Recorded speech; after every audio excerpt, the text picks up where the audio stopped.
Hola amigos, el otro día me quedé esperando esta transparencia que tenemos aquí porque lo lógico hubiera sido que lo hubiéramos metido a continuación de estos, y es que en la práctica muy pocas veces se diseñan reguladores de tensión utilizando los componentes discretos de propósito general como los que hemos estado viendo ahora, que desde el punto de vista teórico está muy bien, pero en la práctica lo que se utiliza son reguladores integrados, ¿vale? Como tenéis aquí como tenéis aquí en la transparencia. Pues básicamente los reguladores integrados son unos chips, unos integrados de tres o más patas. Una de las familias más populares son los LM78 y los LM79. Los LM78 son reguladores positivos y los LM79, pues bueno, aquí pone UA, pero yo los conoceréis por LM. Los LM79 son reguladores para dar tensiones negativas y con un número mínimo de componentes, con uno, dos o tres, con uno o dos condensadores y alguna resistencia, son capaces de montar un circuito estabilizado para las tensiones de alimentación perfecto. Importantísimo es que hay que mirar la hoja de características. Hay que mirar la hoja de características, ¿vale? Importantísimo que en esta zona de aquí, siempre haya bastante más tensión que la que necesita el fabricante en su hoja de características. Por ejemplo, este en concreto es de 15 voltios, con lo cual ahí el fabricante, luego si acaso grabaremos un vídeo viendo la hoja de características de esto, porque al final es lo que uno va a hacer cuando hace electrónica. El fabricante le dice que aquí arriba, para que funcione bien, pues tiene aquí arriba, perdón, aquí en esta zona, para que funcione bien tiene que haber unos cuantos voltios de más. Toda esta familia de reguladores tiene para diversas tensiones, ¿vale? Para 2,6, para 5, para 6,2, para 8, para 9, para 10, 12 y para 15, ¿vale? Y tienen algunas variaciones de estos, algunos modelos tienen para variaciones en la tensión de entrada del 5% o 10%.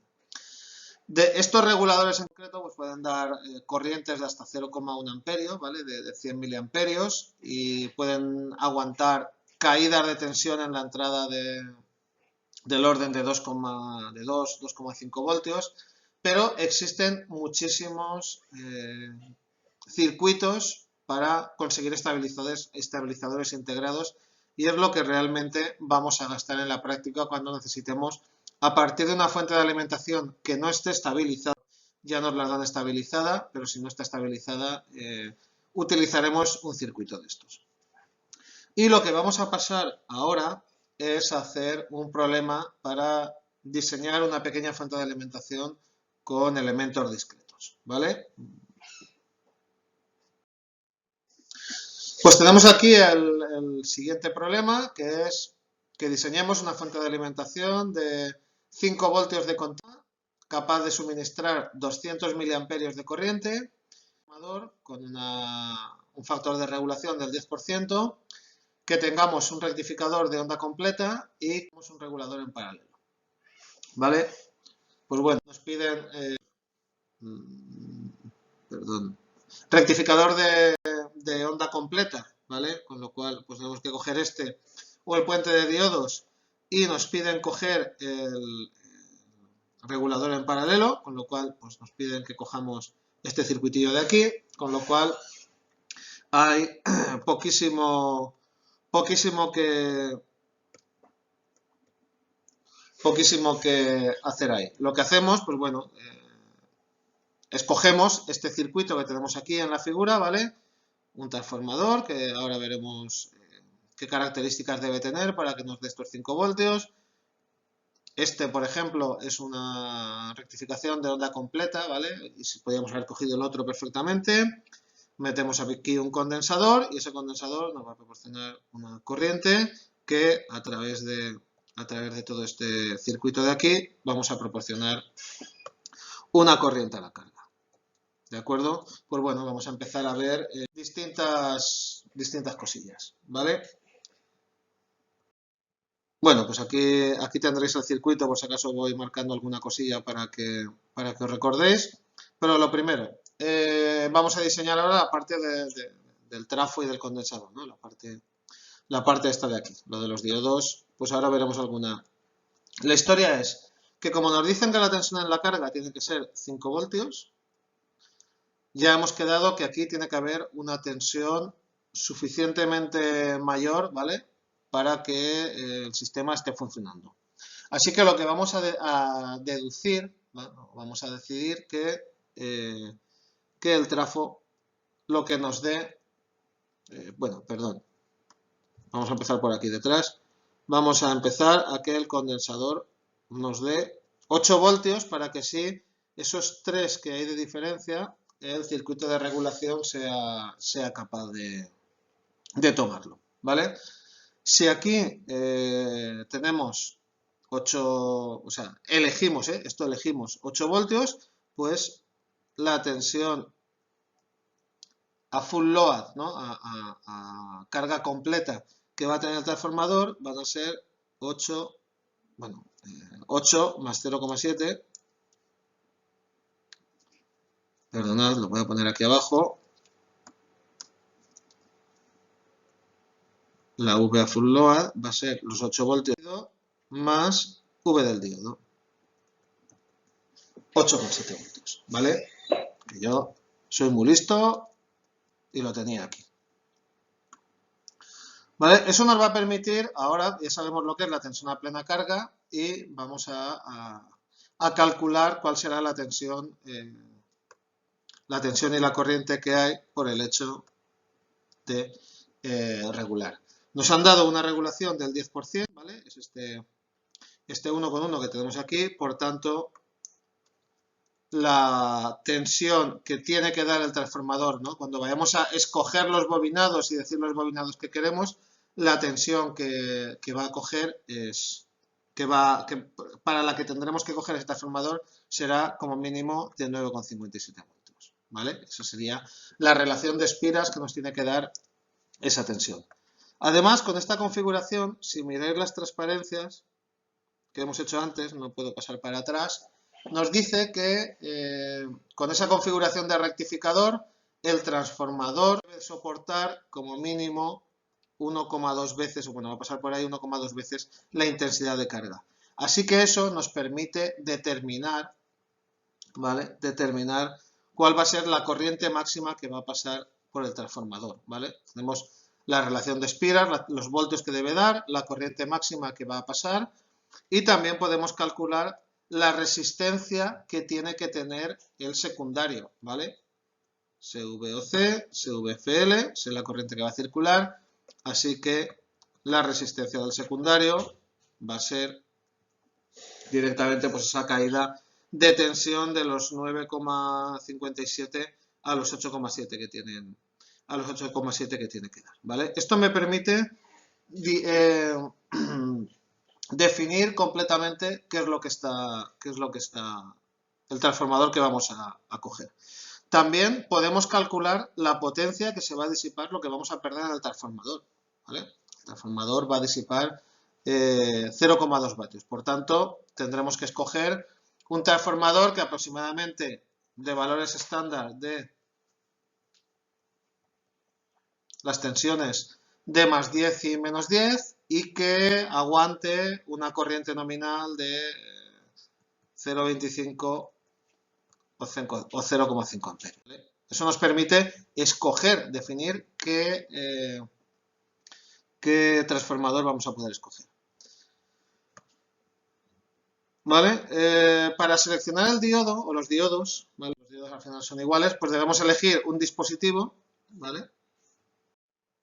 Para los diodos, pues un dispositivo que permitan conducir corrientes del orden de 2 veces I sub t, ¿no? ¿Vale? De 0,5 amperios y que aguante tener pues aproximadamente la V del condensador más la V del transformador, pues aproximadamente 18 voltios, ¿vale? Esto es para el diodo y el diodo deberá aguantar corrientes de 0,5 amperios y tensiones. Recordad que dijimos que cuando uno está conduciendo y el otro no, aquí seguimos teniendo la tensión del diodo y luego aquí tendremos otra tensión, con lo cual la diferencia de potencial que ¿vale? Aproximadamente va a ser el doble de la corriente, ¿vale? Eso nos permitiría... Y luego pues habíamos dicho que el rectificador es de onda completa, por lo tanto la que tenemos que utilizar para el condensador era esta, sabemos el periodo, ¿vale? Con 50 Hz, y ahora tenemos que escoger una tensión, ¿vale? Tomamos una tensión de rizado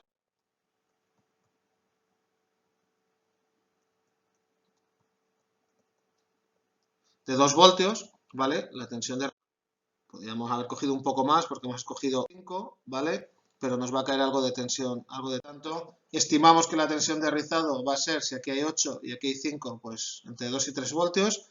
Tomamos para rizado de 2 voltios y con eso los cálculos del condensador, pues lo tenéis ahí y nos sale un condensador tochete, ¿vale? Un condensador de 1 milifarado, ¿vale? De 1000. El ático de mi casa, gilipollas. ¿Vale? Pues bueno, ya hemos diseñado toda esta parte. Hemos estimado qué trafo necesitamos, qué cuestiones de tensión, de corriente nos tiene que dar, etcétera, qué diodos tenemos que coger aquí, características han de cumplir los diodos que cojamos aquí y más o menos el valor y también pensar al condensador, ¿vale? Por tanto, ya tenemos diseñada toda esta parte. Así que la parte de detrás, ¿vale? Del regulador. ¿Vale? Estamos en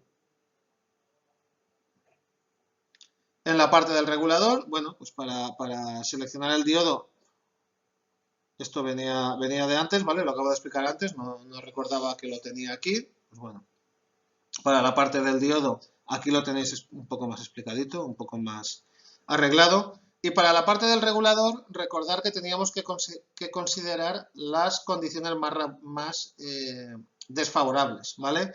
Cuando esto estuviera lo más descargado posible, ¿vale? La VC-min, cuando la corriente que se fuera por aquí fuera la corriente mínima posible y cuando la corriente en la carga fuera de la máxima posible, ¿vale? Entonces, pues bueno, la corriente máxima en la carga es de 0,2, la tensión mínima en el condensador es cuando se hubiera, vamos, pues cuando tuviéramos descargado la mitad del rizado, ¿vale?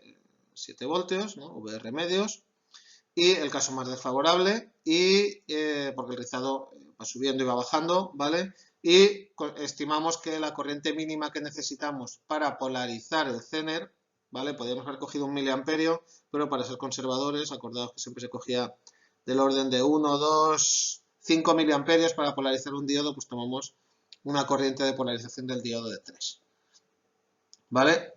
En este caso, en las condiciones más desfavorables, la tensión en la carga va a ser la tensión del Zener, ¿vale? Y entonces, pues bueno, sustituimos y calculamos la resistencia mínima que va a garantizarme que da suficiente corriente a la carga, suficiente corriente para polarizar el Zener cuando la tensión sea lo más pequeña posible, ¿vale?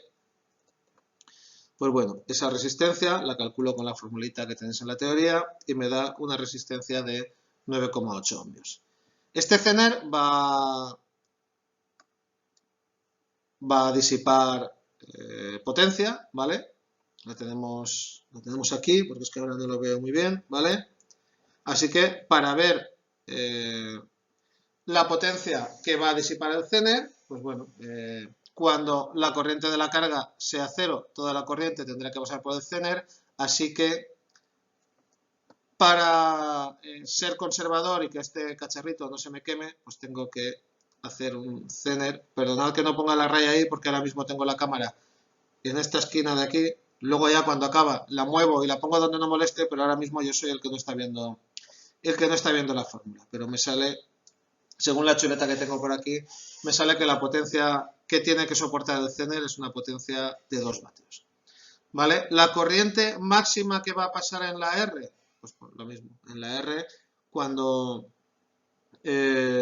conduzca toda la corriente, ¿vale? Pues será el caso, la máxima corriente que va a circular va a ser cuando tenga el valor máximo menos lo que caiga en la carga, que va a ser la tensión de Zener, partido por la resistencia. Así que esa resistencia tiene que ser del orden de 0,4 amperios, lo cual me va a decir que la resistencia que tengo que ser tiene que ser una resistencia que soporte 1,6 vatios. Si os acordáis del laboratorio, cuanto más gorda la resistencia, mayor potencia disipa. Las que tenemos en el laboratorio pequeñitas, si no recuerdo mal, son de 1/4 de vatio, de 250 milivatios. Pues aquí tenemos que poner una resistencia relativamente gordita.